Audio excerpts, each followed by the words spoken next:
9:31. We're running late, but the bumper is running, and we're recording and screaming and all that.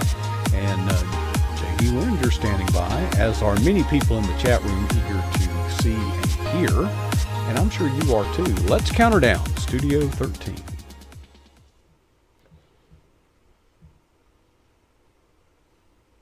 Well, welcome back, or good evening if you're just joining us. This is PJNet.TV. I'm your host, Coach Prasick. If you weren't here for the 9 o'clock program, the program at the top of the hour, you really missed something. But you can watch it later. YouTube, but you are here now, live. And if you're watching this on YouTube or Twitter, I would invite you to join us and watch it live at PJNet.TV, right? Go there, and the chat room is eagerly waiting to welcome you and make you feel extra special good.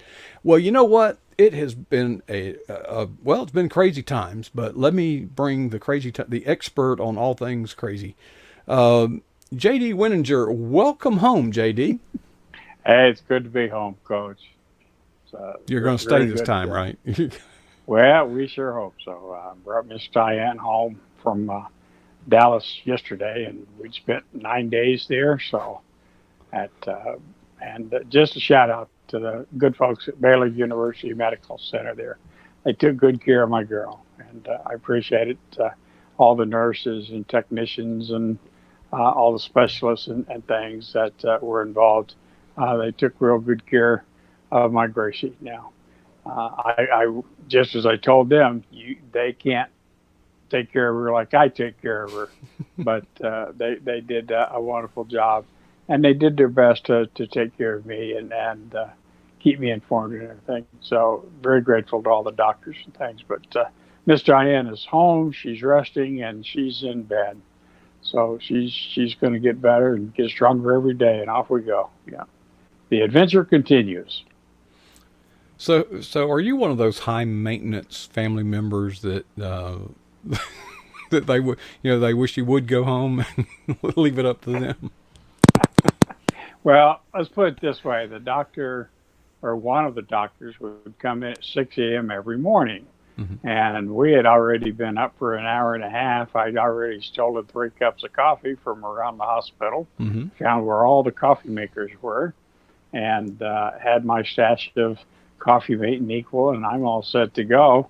And there's a list of questions for them on the day on their little board that they put in each hospital room, So they'd walk in, say good morning, check on their patient, and then look at the board because they knew questions were coming. So, I hopefully I wasn't too high maintenance for them, but I made sure she received the best possible care. That's my job, Coach. Well, it's been kind of a nightmare, but this is sort of the end of the nightmare anyway.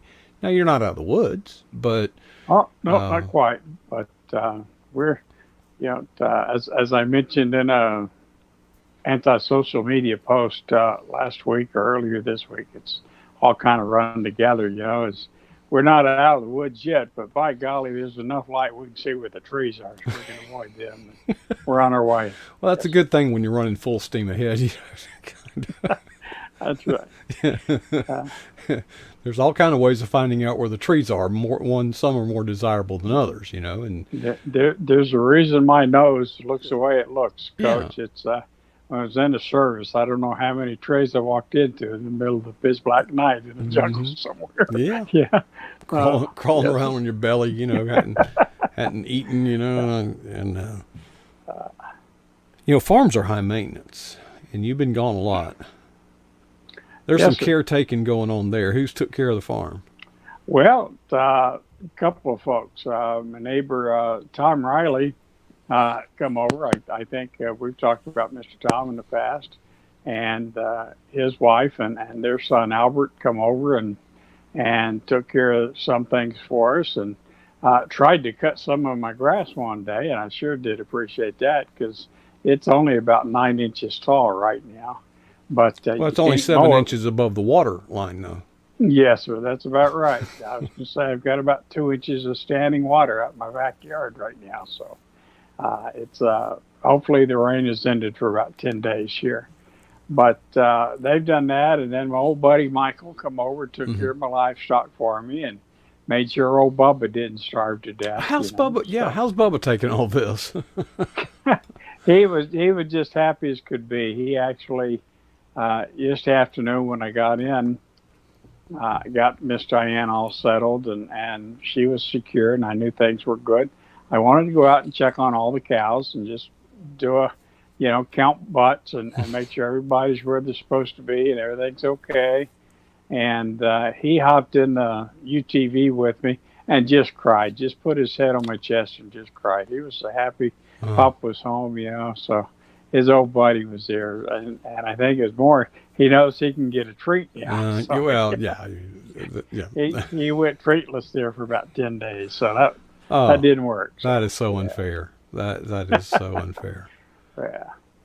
Yeah, Yeah. actually, my friend Tom, my neighbor, said we'd come over and we'd give him a belly rub, Yeah. every day or so, every other day or something, and we'd always bring a milk bone for him. I'm going, well, yeah, there's a reason he loves you, Tommy.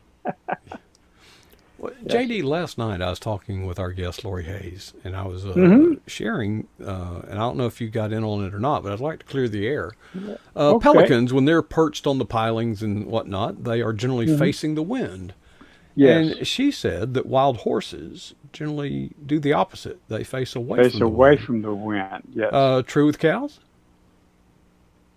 I'm sorry, sir. What cattle do they even care if the wind's blowing or which way or I do? don't think they care, Coach. The wind doesn't seem to bother them too much. The rain won't bother them too much till it drives them in the barn. Hmm. A hailstorm and things, you'll go in the barn. Yeah. But I've watched it. I've watched it rain 2 inches an hour, and the cow just stands out there and just keeps eating. It really doesn't bother them too much, Coach. So Well, no, I can't say that they do. The wind bothers them. They'll seek shelter from the wind when a cold north wind's blowing in January, February. mhm. But no, I can't say that I've seen cattle turn into or away from the wind. We're certain they don't fly, so they're not too Well, aerodynamic.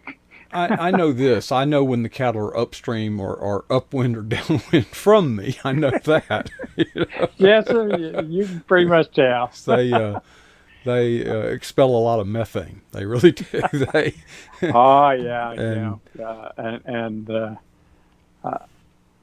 AOC, Ocasio-Cortez, she's real worried about that. oh yeah, yeah. That's causing And that's causing all kind of I riots in the tell you, world. Chris, And you come here to my cross W and take a deep breath, and then go to New York City and take a deep breath. Tell me what you yeah, have. there you go. Yeah, yeah. I, Yes, sir. um, you know, a lot of times we kind of kick around a little bit, and then we talk about your blog. But your blog today really wasn't your blog. But I didn't know if you No, it wanted was my to. blog. Well, uh-uh. Today was mine, Coach. Sorry. So what did I read? Elephants and rhinoceroses, Coach. I'm afraid to ask. I don't know what you read, but the one I sent out, Stephanie, the one, no, that was last week, Coach. have you checked your website lately? Yes, sir. I'm looking at it right now, in fact. Okay, well, tell me about the blog you wrote today. Okay, Coach. That's all right. We'll get you caught up one day, buddy. Anyway, this today's blog, and it's late because if you looked yesterday for my blog, you didn't see it because I didn't post it because it didn't get in until late yesterday. Uh-huh. Uh-huh. So I posted the blog this morning, a day late. So maybe Uh, that's what you did, maybe Coach, that's on the okay. Wednesday. All right. But in any case, it's called the procession. And this was early February when Uno, who was the first calf born here on the Cross W, she's a beautiful little white-faced Brayford. Her part Brahmin, part Hereford. And beautiful little cow. This was her second calving. And lo and behold, this year she had a set of twins, mixed twins, a boy and a girl. But I didn't know that at the time. I didn't preg check her. Couldn't tell you that she had twins. But I knew she was big. But it was kind of funny because the day before, her mama, Frances, gave birth to a little heifer calf, Mm-hmm. and everything was great and wonderful with that. But I went out to feed the next morning, and there's Uno standing up on atop some hay stubble, or what was left of a bale of hay that I'd set out in the field, Coach.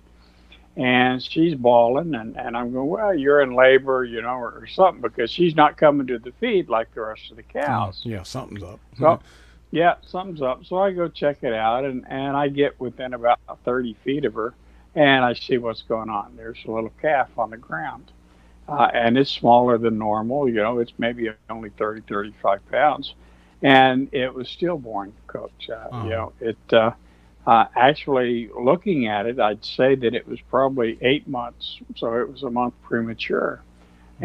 And my guess, and that's all it is, Coach, is that uh, its lungs just weren't formed enough or developed enough to sustain life. Mm-hmm. So she was there mourning her little baby. And, of course, all I could do was close its eyes and say a Mm-hmm. prayer and just ask God to accept the little calf Mm-hmm. and bury it, right? You give animals you care for, you want to give them a proper burial, Coach, because out here the predators and the Predators, yeah. scavengers would Mm-hmm. just have a free meal out of it. And don't nothing torque me up worse than seeing a buzzard, get hold of an animal. Mm-hmm. And I see that far too often out here in God's country, I'm afraid. But so I buried the little calf, and on the way back from where I bury the animals, I have this big hill on the back of my property on the far west edge, and I'm on the tractor and I'm coming back slow, and I noticed that all the other cows were lining up, and they were all going over to Uno, and Oh. they'd low something out, and then they'd Mm-hmm. move on south and hit the fence line, and then they took a left, and they walked east, and just a little line, just made kind of like the grieving line you see at a funeral. They stop, Mm-hmm. pay their condolences, and exit left. And they all went to another pasture and left Uno there to grieve by herself for Oh. a little while. And I thought, my goodness, I'd never seen that before out of my herd. Now we've talked about the welcoming and things, but I'd never seen them grieve with a mama like that, like they did, and then give her space to grieve and deal with it. And the grieving, the crying that a mama cow makes when they lose is much like what you hear when you wean them when they're 6 months old and you take Mm-hmm. the calves away and you separate them. Oh, they'll bawl and cry for one another, but mama will cry out, and normally the baby responds. Well, it's the worst feeling in the world when you're crying out for your baby and your baby's not responding. I don't know if you or Miss Renee ever lost your little girl in the store or something, but it can be disturbing and stressful and things. But a few hours later, I went back out to check, and there was Uno standing on that same hay stubble again. Now, she had moved away, but now she's standing there again. Uh, what in the world? So I go out there again, Coach, and this time she's not nearly as friendly as Uno normally is. And sure enough, she'd had twins. So there laid a little bull calf, uh, not 3 feet from where she'd had the other baby. Both of them were stillborn, and that's always tough because boy, you hate losing cows because that's profit on a ranch, right? But and it was amazing because I saw this procession happen again, and I thought, wow, that's there's something there. We can't understand why God allows these things to happen in our lives. We can't understand His ways or why He does, but we must accept it.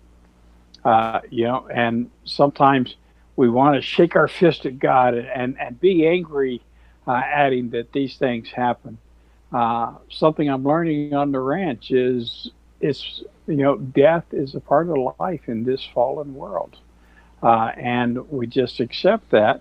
We try to learn from it, and we grow in grace, and we move on. We show grace to others. We show compassion.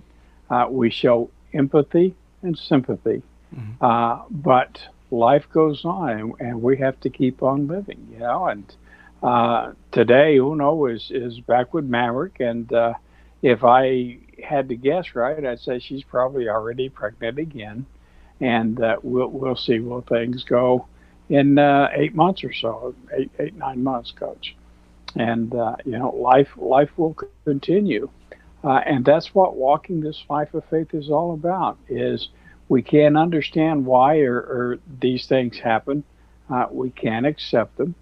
We can move forward, knowing God's got this plan in control, and we just have to trust and understand. He knows what's going on, and walk in faith with Him that He'll lead us where He needs us to be, Coach. Well, grief is a tough one, because, like you said, we so it's obviously tough on the person experiencing it, Yeah, obviously, but it's also tough on those that are nearby, sure it because is. so often I mean, where's the book on how to help a friend through a grieving process? Uh, maybe some people have taken a stab at it, but I know some things that, oh yeah, It's right there, there, Coach. you got the book, It's yeah. right there. But so many people, I guess we don't learn. It doesn't happen often enough, I guess. Well, that's terrible. That's the thing to say, but it's so infrequent that we don't hone our skills. But I know that Right. when my father died, somebody caught me at just the wrong moment because it was all bottled up, and I don't even remember who it was. It was obviously someone who cared about our family and my father, Mm-hmm. but they said the following: "Oh, I know exactly how you feel." Mm. That was it. That was, they Yeah. had pulled the pin on my grenade, and it wasn't. I mean, I took it out on them. I really did, and I have never since said anything that foolish. I know exactly how you feel. Whether it's I grief or some other experience. No, I don't know exactly how anybody feels. Yeah. Well, who was it? Miss Jessie Matisse posted a question maybe a week ago now, Coach. I'm sorry, it's all kind of a blur to me recently. But what is the most insensitive thing anybody's ever said to you when you were grieving? And I thought about it for a few minutes, and I said, I think the worst thing that I ever heard is, well, God wanted him, needed him more than you, Mm, you know? mm. And why do we say the wrong things? And the only answer that I can come up with for that is we say the wrong thing sometimes to somebody that is grieving because we don't have the right things inside us, Coach. You know, there and sometimes saying nothing is the best thing that you can do. I've been at funerals for friends. I've been at funerals for service members that I served beside. And sometimes the greatest honor that you can do is sit there with that family and just let them grieve with you or You see, grieve with them. that There's been times I haven't said a word, mhm. but I let my tears speak for me, Coach. Well, it's, and the reason I brought that up is it seems like we need to learn from the cows. Yeah, You know, cattle have more sense in some ways than we do. they sure do more sense than me sometimes, Coach. I'm certain of that. I, I don't know how people get through things like this without Christ. Granted, as Christians, we can be a bunch of buffoons saying the wrong thing. A former preacher, pastor of mine, said the following: "Before you speak, consider the words that you are about to say. If they are not an improvement upon silence, maybe you shouldn't say them." And No, but that's hard valid for point. us. It's really hard. Um, and I don't have the answers, but I tend to agree with the cows.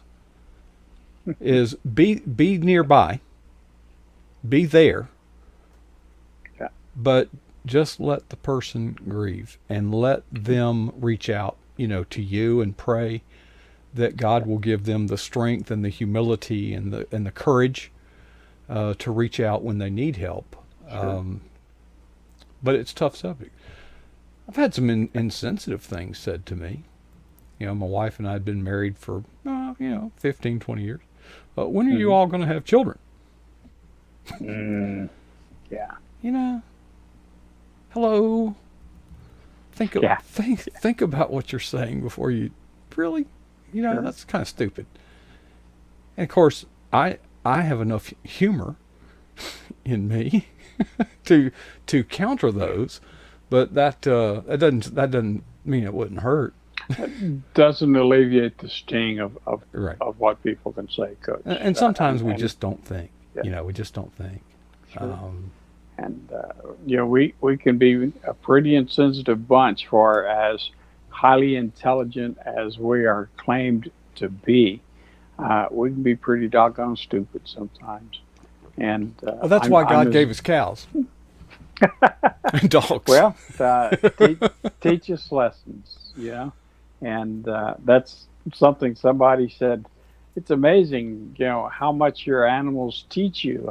And I'm going, well, yeah, I've long said the Cross W is God's classroom for JD, uh, and I've learned more here from caring for these animals and caring for this land and things. My walk with God has grown closer Hmm. here than it has all the rest of my days. Hmm. And you just can't thank God enough for that at the end of the day. Hmm. So,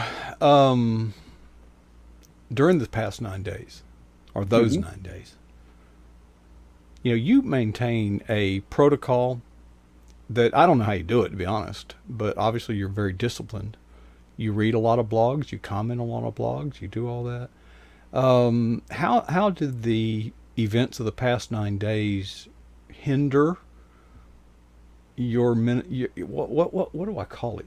It is your ministry, but I don't have a right word for it. Coach, I don't know that it's a ministry. I do know that all my followers, all my friends, and all those people whose blogs I had to put on the back burner. They were not a priority in my life, and they sit there.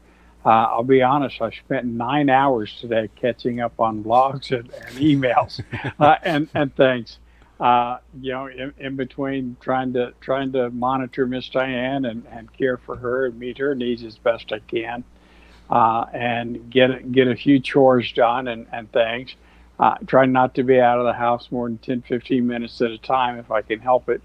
But in between doing all of that, I had 10 days worth of blog posts to read and catch up on and things. So I spent about 9 hours today reading and posting and commenting. And I appreciate everybody's patience while I got to that.